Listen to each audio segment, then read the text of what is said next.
김 의원님, 지금 11일이면은 국민의힘 전당대회가 있고 거기서 당대표 선출이 있습니다. 그러니까 이제 코앞에 닥쳤는데요. 지금 8일, 9일은 당원들을 상대로 해서 모바일 투표를 하고 있습니다. 그런데 첫날 8일 25.8%의 투표율을 보였어요. 그래서 역대급이다. 대박이다. 이런 얘기가 나올 정도고, 과거 같으면 뭐 10%나 20% 이렇게 관심이 없으니까 참여가 저조한데 아마 마감을 하면은 50%를 넘지 않겠느냐. 전에 뭐 한 20, 30% 나온 데에 비하면은 엄청난 흥행을 이뤘는데, 이 흥행의 원인이 어디에 있을까? 세대교체 바람이냐? 중진들의 조직표냐? 어떻게 보세요? 우선 이제 기본은 그 바탕은 이제 정치 개혁, 정치를 바꿔야 된다, 때려 부셔야 된다, 그런 생각이 하나 있고요. 이제 그 안에는 정권 교체를 해야겠다. 정권 교체를 하기 위해서는 이 당을 어떻게 짜야 되나, 진영을. 그러니까 말하자면 총사령관을 어떻게 하는 게 좋겠나, 이거에 대한 전략적 판단이 여기에 가미가 된 거 아닌가. 그렇습니다. 이제 꼭 이준석이 아니라도 뭔가 세대 교체의 바람이 있고 또 젊은 표를 가져와야 이기는데, 이게 좀 사실 꿈인가 생신가 아닌가. 우리 지금 2번 이 국민의당, 뭐 과거의 새누리당 뭐 등등이 젊은 사람을 만나기도 어려운 정당이었는데, 이게 그냥 완전 기피 정당이었죠. 호박이 그냥 굴러떨어진 것처럼 된 거죠. 그것의 전제는 역시 지난번 서울시장 선거에서 오세훈이 압승할 때 20, 30대가 먼저 짐을 싸고, 그다음에 그 촛불, 또 정의, 개혁, 민주주의, 그 하는 민주당으로부터 이 내로남불, 그 위선, 그다음에 이중성, 이렇게 해가지고 이 애들이 공정을 깨는 놈들이구나, 그런 생각을 갖고, 그런 이념에 그 물들지 않은, 편견이 없는, 그리고 가장 고통이 심하게 겪는 20, 30대가 보따리를 싸고 오세훈으로 오지 않았습니까? 이제 그걸 이제 이어가고 좀 확장하기 위해서는 이 당의 전당대회를 좀 바꿔야 되겠다. 이제 그러한 그런 이제 과거 모습을 하면 안 되겠다, 그런 생각을 한 데서 오는 바람 아닌가, 그렇게 생각합니다. 이 바람이 이준석 전 최고위원과 나경원 전 의원, 주호영 의원 등 중진들 어느 쪽한테 더 유리하리라고 보십니까? 그래도 이제 막판까지 그냥 이준석으로 이렇게 확 가버리지 않고, 그래도 좀 여지가 있잖아요. 70대 30이라는 그 이제 선거 그 룰, 그러니까 당원이 70%고 그 이제 일반 국민 여론조사 30%. 그런 거니까 지난번 1차 그 컷오프할 때 그 조사 있지 않습니까? 그걸 놓고 이제 대입을 해보면 그렇게 많은 차이가 나는 게 아니란 말이에요. 그걸 대입해 놓으면 당원을 70%로 하고 그 여론을 30% 하게 되면은 그렇게 무슨 하프 게임이 되거나 그러지는 않잖아요. 한 10% 정도의 차이가 날 텐데, 이제 선거가 진행되면서 중진들의 표가 이제 한쪽으로 이렇게 사표 방지 심리로 이제 모이게 되니까요. 쏠릴라나요? 그렇죠. 쏠리죠. 쏠리니까 격차는 좁혀지지 않겠나 하는 생각을 가질 수 있는데, 1차 투표하고 난 뒤에 언론이 또 계속 이준석 돌풍을 만들어 갔단 말이에요. 그래서 그 격차가 벌어지는 그 성향과, 또 이 지금 대구 경북을 포함해서 이분들이 이제 이거 뭐 대선 가려고 그러는데 뭐 이준석 뭐 여러 가지 파동들이 있고 막 좀 막말이 막 있으니까 이게 좀 불안한 거 아닌가 하는 생각을 갖는 분들이 또 응집을 하니까, 지금은 이준석이 당선 가능성이 큰 가운데 이변의 가능성이 조금 남아있는 그런 전국이다, 그런 선거 판세다, 그렇게 보면 맞을 것 같습니다. 예비 경선 때나 그때 나온 차이나 지난 1, 2일 날 RN서치 조사를 보면은 이준석 47, 나경원 17, 뭐 16.8입니다만은, 그리고 주호영 6.7. 그래가지고 차이가 좀 많이 벌어져 있습니다. 물론 이것은 일반 여론조사지만 이제 당심, 책임당원 32, 3만 명이 책임당원들이 어떤 결정을 하느냐, 그래 당심과 민심이 일치를 할 것인지, 특히 책임당원들의 경우는 이제 당에 오랫동안 몸담았던 사람들이기 때문에 당에 대한 애착이 아무래도 당에서 오랫동안 일했던 사람들에 대해서 더 갖지 않겠느냐 그런 일반적인 예상입니다만은 지금 돌아가는 분위기로 봐서는 꼭 그렇지도 않은 것 같아요. 예. 이제 그러니까 이제 그런 면에서는 이제 그 지금 아까 RN 리서치 조사는 우리 당의 전당대회의 그 룰에 따른 여론조사가 아니기 때문에 그렇게 차이가 나지는 않을 거는 확실하고요. 그다음에 이제 제 지금 판단으로는 당의 지지는 훨씬 나경원이나 그 조영이 많이 나올 것 같습니다. 많이 나올 건데 이제 일반 여론조사를 뒤집을 만한 거냐 아니냐 하는 건 조금 더 지켜봐야 되는데 지금으로 봐서는 쉽지 않지 않나 하는 생각은 들지만 그러나 나경원은 상당히 추격하고 있다 그렇게 보는 게 맞을 것 같습니다. 그런데 나경원이 되면 이변이죠 지금. 또 다른 이변이. 그래서 과연 중진 뒤집기가 이루어질 거냐. 나경원이 돼도 이준석에 모였던 관심들이 다 흩어지지는 않을 것 같습니다. 뭐 이미 그런 그 백신 맞았죠. 그 세대교체 바람에 정치 개혁의 바람을 맞았기 때문에 나경원이 된다고 하더라도 과거의 나경원이 아니죠. 정신 이제 바닥난 이제 나경원 아니겠습니까? 아니면 저 주호영 아니겠습니까? 그게 바로 이번 주 그 리얼미터 조사에 보면은 국민의힘 지지율이 38%입니다. 근데 민주당은 29.7%예요. 또 중도층이 43.8%로 전주에 비해서 5.7%나 상승을 했고 호남이 8.3%가 올라가지고 17.2%의 지지율을 갖고 있습니다. 그러니까 당 지지율, 중도층 지지율, 호남 지지율이 다 급상승. 이게 무슨 바람이겠습니까? 결국은 이런 세대교체라든가 이준석 돌풍에 영향을 받았다고 봐야 하지 않겠습니까? 그런데 이제 그것이 견고하게 그게 자리를 잡은 것이 아니라. 그렇죠. 그러니까 지금 워낙 이제 언론이 지금 막 하니까 뭐 그 무슨 박근혜, 이명박 시절에 그런 뭐 옛날 과거에 그 박정희 시절에 뭐 그런 그 이미지, 과거의 이미지가 지금 안 보인단 말이에요, 이 당이 지금. 그러니까 뭐 새로운 당이 나온 거 비슷한 그 상태란 말이에요. 이제 지지율은 그런 지지율은 이제 거품 내지는 일시적인 거라고 봐야 되지 않겠나 이제 그렇게 생각하고 그러나 이건 또 중요한 또 변화니까요. 그러니까 우리는 너무 이거에 흥분할 필요는 없고 그렇다고 해서 너무 이걸 또 과소평가할 필요도 없고 그래서 이제 동시에 가능성과 위험성을 동시에 보면서 가야 된다 그렇게 생각을 해서 저는 이제 한마디로 처음부터 이건 혁명이다. 혁명이고 변화하고 혁명인데 그리고 견고하고 건강한데 그러나 이거는 독배가 될 가능성이 있다 여전히. 그래서 이제 이준석이 돼도 그래도 안 돼도 그렇고 이건 독배가 될 가능성이 있는 것은 이거를 추진해가는 세력들의 리 혁명가가 아니야. 유사 혁명가들이 혁명가가 아니고 혁명 노선이 없어 지금 말하자면 그냥 젊다 이거거든요. 그러니까 이제 과거에도 이 세대 교체론이라는 것은 그건 뭐 이념이 아니잖아요. 그냥 생물학적인 나이 젊은 놈을 바꾸자 그건데 세대 교체론의 시대 정신이 가미가 되면은 그것은 큰 역사의 물줄기가 되고 변화가 되는데 세대 교체론이 그냥 뭐라고 할까 생물학적인 사람들의 교체로만 머무르게 될 경우는 그건 분열의 논리가 되고 그 다음에 그것은 파괴의 논리가 되고 역차별의 논리가 된단 말입니다. 나이 든 사람은 나가라 이거잖아요. 그러니까 나가는데 우리가 나가긴 나가는데 그러면 그 젊은 친구들은 뭐 할 건데 니들은 뭘 할 수 있는데 이렇게 얘기가 됐을 때 그것이 없다면 그것은 또 역풍을 맞게 되니까 우리가 이제 그 일을 잘 들었대요. 저 어느 신문 보니까 토니 브레어.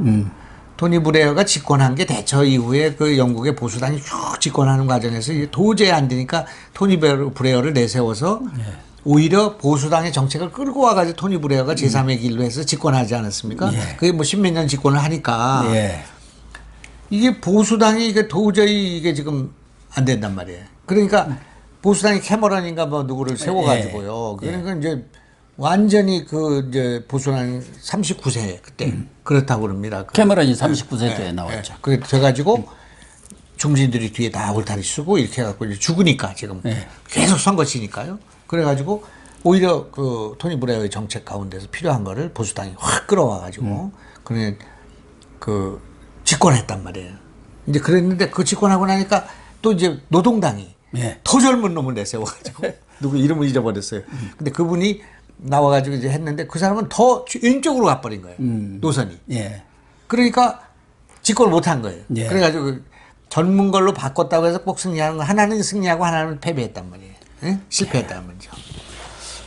그래서 이번 뭐 당대표 선출이 대권 뭐 레이스가 아니기 때문에 좀 다르지만 그럼에도 불구하고 방금 말씀하신 대로 이번 당대표 경선 과정에서 지금 TV 토론도 5번이나 하고 또 권역별 합동 토론회를 하지 않습니까?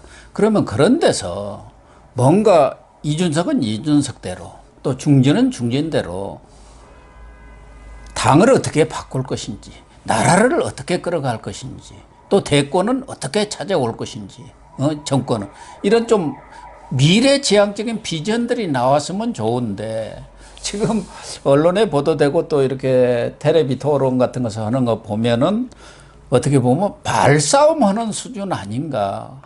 어떻게 보세요? 좀 혹시 보셨습니까? 한두 번이라도. 그거는 그 이제 신문을 통해서는 뭐 쭉 계속 보고 있고 그다음에 이제 뭐 신문이 걸러주니까요. 그다음에 이제 토론을 뭐 찔끔찔끔 봤습니다만 그거는 지금 이준석 나경원의 문제가 아니라 최근 10수년 동안 여야의 문제입니다. 민주당과 이 지금 국민의힘이 박정희, 김대중 이후에 크게 봐서 박정희, 김대중에 걸출한 그 인물들 아닙니까? 양쪽에 그 이후에 시대 정신을 반영하는 아젠다가 없어요.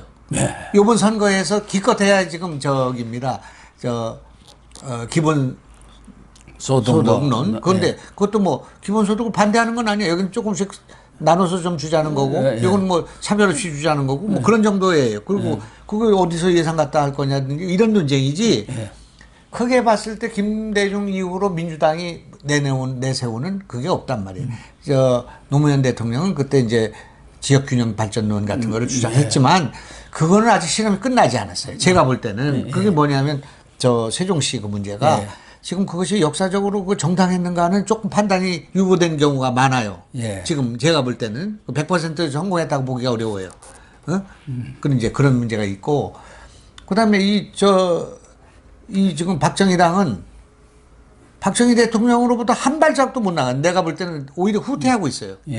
박정희 대통령은 그냥 무슨 독재니 이런 걸 떠나 근대화니 뭐 산업화니 이런 걸 떠나서 복지에 있어서도 의료보험, 국민계 의료보험이라는 엄청난 역할을 했단 말이에요. 그다음에 그린벨트라는 게 지금 저게 좌파 정책이 아닙니까? 그린벨트 해갖고 오늘날 이렇게 녹지가 만들어지고 나무 심어가지고 이렇게 한 것만 해도 엄청난 업적이란 말이죠. 그뿐만 아니라 고교 평준화를 그때 했고요. 그렇지 않습니까? 그러니까 그 새마을운동이라는 건 얼마나 사회적 불평등이라고 할까 양극화 해소하는데 얼마나 중요한 겁니다. 농촌과 도시의 그 갈등과 이런 걸 보면은 그 박정희 대통령은 진짜 서민의 대통령이에요. 근데 이 지금 그 뒤에 기득권, 특권, 이 웰빙당 이 사람들은 이거 박정희 대통령의 그 발도 못 따라가는 그런 면도 있단 말이에요. 지금 내가 볼 때는. 지금 민주당은 뭐 김대중으로부터 완전히 나는 후퇴해가지고 지금 완전히 반김대중으로 갔다고 난 생각하고. 김대중 선생님 그 생각납니까? 그 김대중 납치 사건. 해가지고 자기 막 와서 나 요즘에 그 영상을 보니까 김대중 납치 사건에 나를 죽이려고 했던 사람들을 그래도 죽이지 않고 여기까지 그런 사람들을 난 용서한단 말이야. 그리고 진상은 규명해야 한다. 그 대통령 당선되고 나서도 국정원에 가서 조사를 해가지고 누가 했는지는 알긴 알았지만 그거 갖고 처벌하지 않았다. 정치 보복하지 않고 이렇게 했는데 지금 무슨 박근혜 대통령보다 이명박을 더 미워한다는 거 아니에요? 지금 이분들이 민주당이. 아니 그러니까 지금 이번에 국민의힘 이런 경선 내용을 보면은 우리 구태 정치의 가장 국민들이 타겟이하는 그런 네거티브 선거전만 계속 하고 있습니다. 뭐 이준석 최고위원도 전 최고위원도 그 젊은 세대로서의 뭔가 국민들한테 비전을 제시하고 나라의 갈 길을 당 대표로서 제1야당 대표로서 그런 게 좀 안 보이고 더군다나 중진들은 벌써 4선 5선 해갖고 4명을 합하면 18선 아닙니까? 거기에서 뭔가 과거 DJ들 뭐 박정희 전 대통령이든 누구든지 제시했던 그런 큰 어떤 아젠다가 없지 않습니까? 지금 하는 게 정부 막말 논쟁에다가 무슨 망상이니 뭐 뇌피셜이니 뭐 이런 얘기 서로 주고받고 하면서 말장난. 예, 말장난이에요. 그러니까 결국 뭐 윤석열 무슨 배제론이니 그 전혀 설득력이 없는 얘기. 그 지금 일어나고 있는 이준석 그 돌풍을 이기기 어렵다 그거예요. 이런 거는 이미 벌어진 이준석은 젊기나 하지 그거예요. 그러니까 못 이기죠. 이제 그러니까 이제 그런 문제인데 제가 지난 제가 지식경제위원장이라는 국회의원장을 했습니다. 지금 2010년인가요? 그래서 2년을 했는데 그동안 내가 이제 전 세계를 좀 곳곳에 좀 들여다보기도 하고 찾아가서 나라를 살릴 수 있는 방안이 뭐가 있겠나. 10가지만 찾자. 그냥 반도체 같은 거, 자동차 같은 거, 박정희 대통령의 그런 경부고속도로 뚫는 거 같은 거, 뭐 이런 거를 10가지만 찾아보자고 돌아다닌 적이 있었어요. 그걸 이제 책으로 썼습니다. 뭐를 하면 뭐를 좋고, 뭐 어떻게 하면 우리가 먹고 살고 뭐 이런 것들을 썼는데, 전체적으로, 이제 제가 왜 그렇게 네거티브가 되냐면요. 그 비전이 없기 때문에 그래요. 비전은 있는데 지금 급하니까 네거티브 하는 게 아니고 비전은 없고 이거 싸우긴 해야 되고 이기긴 해야 되니까 그게 되는 거거든요. 그래서 제가 이제 지난번에 경기도 경선한테 이재명 그 후보하고 엄청 싸웠잖아요. 근데 이제 TV 토론의 90%는 정책을 갖고 토론했습니다. 근데 하나도 안 나. 그때 뭐 될 리도 없고 나 같은 사람은 지금 그때 인지도가 낮았으니까. 그러니까 될 리도 없는데 꼭 무슨 김부선, 뭐 무슨 정신병원 이것만 막 부각이 되는 거예요. 그래서 끝나고 나니까 사람들은 전부 그것만 한 걸로 생각을 해요. 근데 제가 그때 경기도를 살리고 아주 그 중요한 여러 가지 정책을 얘기했는데 아무도 기억을 안 해. 그 다음에 무슨 다른 사람이 뭐 큰 선거할 때 써먹으라고 주려고 그럽니다. 그러니까 이제 그런 면에서 우리가 준비해야 되는데 여기서 이제 우리 고영진 피부에 한 가지만 그 맛보기로 좀 얘기를 해보면요. 지금 우리나라에서 일어나는 그 큰 사건들 있잖아요. 큰 사건들의 80 내지 90%는 생태 환경의 문제입니다. 우선 기후변화의 문제, 원자력의 문제, 그 다음에 CMT, MIT 그 가습기 살균제의 문제, 녹조의 문제, 지구 온난화에 관련된 그 무슨 재앙들, 그 다음에 지금 코로나 그 백신, 메르시 뭐 등등 원자력의 안전성 문제, 그 다음에 플라스틱 뭐 공해 뭐 등등 이게 하나같이 그리고 뭐 수소 경제 뭐 다 그게 있잖아요. 그런 문제는 생태 환경이 그렇게 중요하게 우리를 위협하고 있단 말이에요. 그렇기 때문에 이런 문제에 대해서 우리 그 양극화되어 있는 양당제로 되어 있는 이 나라는 새로운 비전으로 그것을 채택해야 된다 그런 얘기예요. 그래서 지금 뭐 기본소득 같은 건 복지 문제지만 제가 생각할 때는 지금 우리 그 당은 아니면 새로운 집권하는 분은 생태 환경에 대해서 깨끗한 물을 어떻게 공급할 건지, 팬데믹 어떻게 극복할 건지, 그다음 미세먼지는 어떻게 할 건지 이런 등등의 문제 있지 않습니까? 그런 거를 제시하는 그 비전이 필요하다 그렇게 생각하는데 지금 그 변화가 크게 일어나는 나라가 독일입니다.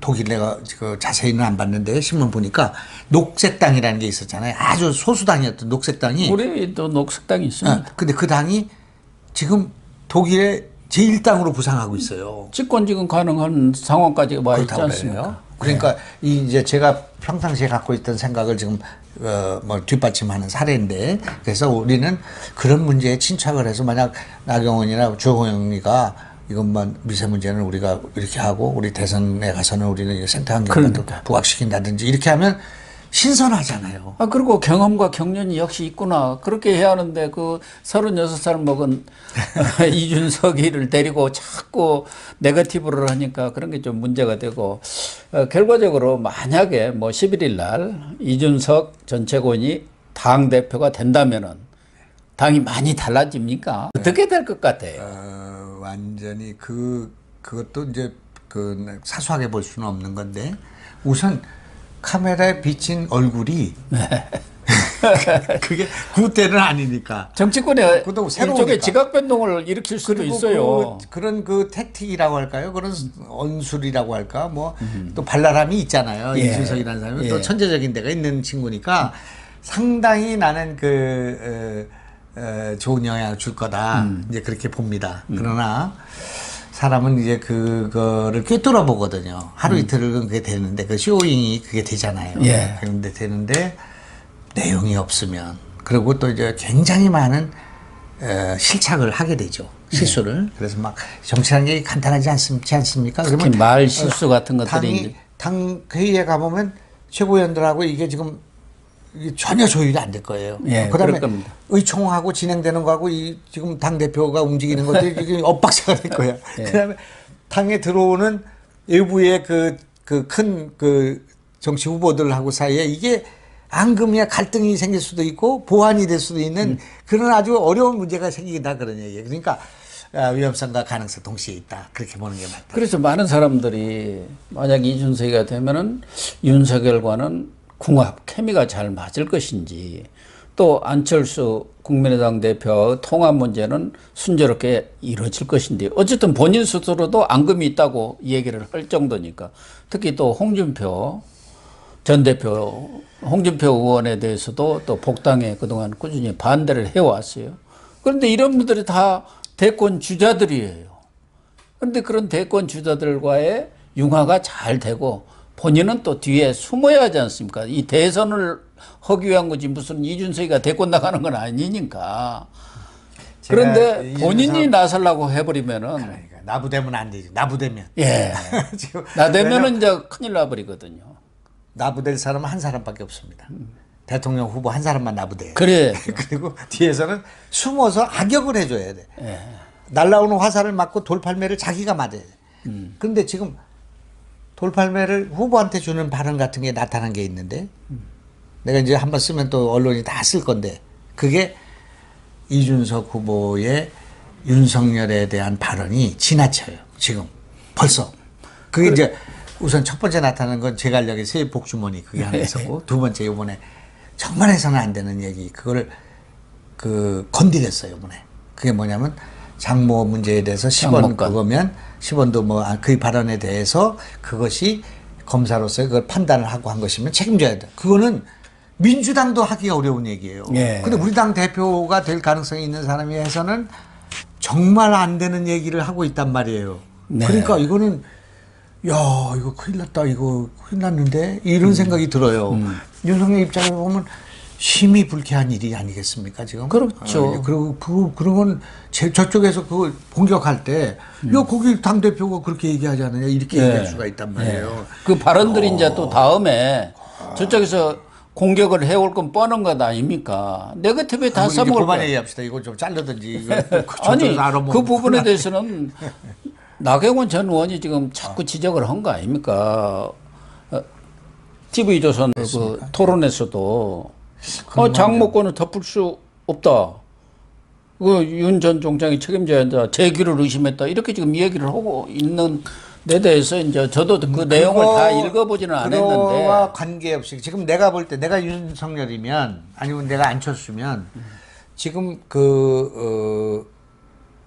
이준석의 그 흐름은 대통령으로 가는데 큰 훈풍이죠. 네. 이제 그거는 점수 물론이죠. 20, 30대를 네. 거저 얻을 수도 있는 상황이 네. 훈풍인데 지금 나오는 발언과 행태를 보면 그러니까 뭐 김종인을 뭘 데려온다든지 김종인이 발언하는 거는 지금 이준석 라이크하게 보인단 말이에요. 네. 이제 그런 거라든지 또는 뭐 유승민 이런 관계라든지 또는 안철수하고 관계라든지 또는 뭐 아까 얘기한 그런 복주머니 문제부터 시작해는 장모 문제에 대한 발언이라든지 뭐 등등을 보면 이거 기분이 좋았다 나빴다 할 것 같습니다. 그러니까 그래서 그랬는지는 모르겠으나 우리가 지난주에 얘기할 때는 이제 윤석열의 국민의힘 입당은 기정사실화. 예. 그렇게 되지 않겠냐. 의원들 만난 거 이런 걸로 해서 이제 그렇게 봤는데 지금 그 이종찬 아드님 되는 그 교수님 이철호 교수죠. 교수님한테 직접 물어봤다는 거 아닙니까? 들어가는 겁니까? 둘이 뭐 중막 오니까 물어봤겠죠. 물어보니까 아직 나는 그런 거 결정한 바 없다. 그거죠. 약간 여지를 두는 거죠. 거리를 좀 두었어요. 그리고 전당대 끝나고 뭐 저거 봐야 되겠다 그런 생각하는 거죠. 이제 그런 걸로 보면은 지금 현재 이거를 그냥 좋게만 보지 않는 그런 심정이 있지 않겠나 그렇게 추측합니다. 특히 이준석 전 최고위원이 아주 논리적이고 말을 잘합니다마는 그것이 조금 어떻게 보면은 당돌하다는 그런 인상을 줄 수도 있고, 특히 선거 때는 말 한마디 잘못해가지고 그게 아주 그냥 결정적인 영향을 미치는 게 많이 있었지 않습니까? 그 대표적인 게 정동영 전 의원이 노인 폄하 발언 하나, 그거 하나 가지고 선거판이 완전히 뒤집어졌어요. 어제 오늘 사이에 있었던 일이 있습니다. 어제 오늘 사이에. 예. 그게 뭐냐면 그 민주당의 부대변인 전했던 예. 분이 패널 거기로 가가지고 그 천안함 함장이 그 천안함 그 부대원들을 수상시켰다.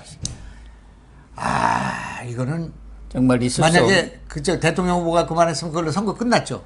그래도 지금도 네. 뭐 전직 부대변인이고 현역도 아니고 뭐 그냥 패널로 나와서 그냥 한 얘기니까 언론도 좀 아이고 뭐 그런 전 부대변인 얘기까지 가지고 그러느냐 해서 안 다루지. 예를 들면 지금 현직에 중요한 위치에 있는 분이 그런 말을 했다고 하면 지금 난리 난 겁니다. 엄중한 거죠 그 자리가. 엄중한 거죠. 지금 제가 지금 선거로 이제 우리가 뭐 선거 경험이 많으니까요. 저는 뭐 10번 선거를 내 선거만 해도 10번 했고 뭐 사전 사승하고 뭐 그러지 않았습니까? 대선을 뭐 여러 번 치러봤고요. 근데 이제 안철수가 한때 지지율 1위였습니다. 50% 이렇게 갔지 않습니까? 그걸 박원순이한테 다 상납했잖아요. 그랬을 때 당대표가 누구였냐면 박지원이었습니다. 예, 맞아요. 첫 번째. 그래서 안철수 박지원이 나가서 싸울 때 제가 얘기했어요. 안 대표한테. 박지원하고 안철수하고는 그렇게 나가면 무조건 3등입니다. 왜?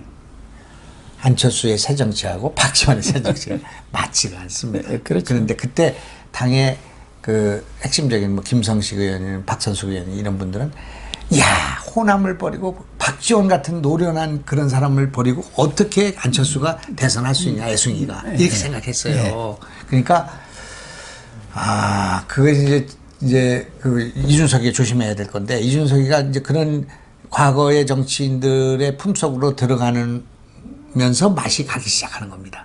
네? 뭐 그러지는 않지 않겠느냐. 지금으로서는 저는 아니 벌써 이를테면 저 김종인을 저 모셔오면 당연히 김종인 상황론이 나오는 겁니다. 그게 이제 예를 들면 근데 이제 본인이 지금 그래도 당이 또 어른들도 있고 다선 중진이 있는데 그게 모셔온다고 당대표 혼자 결정하지는 못할 것 같아.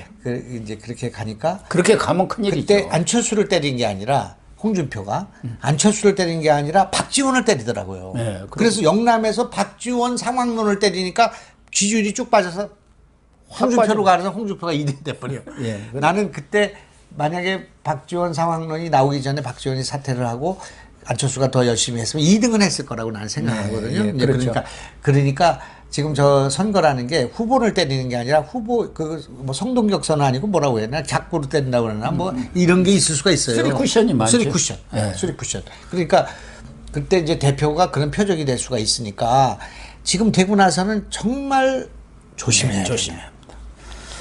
어쨌든 뭐 외관상으로 볼 때는 윤석열 전 정장도 새로운 정치를 해보겠다는 거고 또 이준석 전 최고위원도 뭐 정치 입문한 지가 한 11년 됐습니다만 어쨌든 많은 국민들은 저 사람이 하면은 과거 정치판을 뒤엎는 어떤 정치의 변화를 가져오지 않겠나 그런 기대들이 있기 때문에 정말 만약에 당대표가 된다면 이준석 최고위원이 언행에 정말 자중자애하고 진중해야 하지 않나 그런 생각을 합니다. 그렇기 때문에 이번에 돌풍을 마치고 나면 이준석은 새로운 이준석으로 태어나야 한다. 예, 그러면 뉴 이준석이 돼야죠. 그러면 그래서 그동안 좀 약간 분열의 이미지, 도전자의 이미지였다면 지금 당을 책임져야 되는 이미지, 예. 그다음에 당을 포용해야 되는 이미지니까 통합의 리더십으로 이걸 바꿔주지 않으면은 본인도 불행해지고 당도 불행해지고 우리 후보도 불행해지는 문제가 생길 수 있다. 네, 그래서 이준석이 당선된다면 만약 그런다면 정말 그 여태까지 해봤던 관성과 다른 또 생각과 다른 좀 더 넓은 이준석으로 좀 바꿔줬으면 좋겠다 그 생각입니다. 예.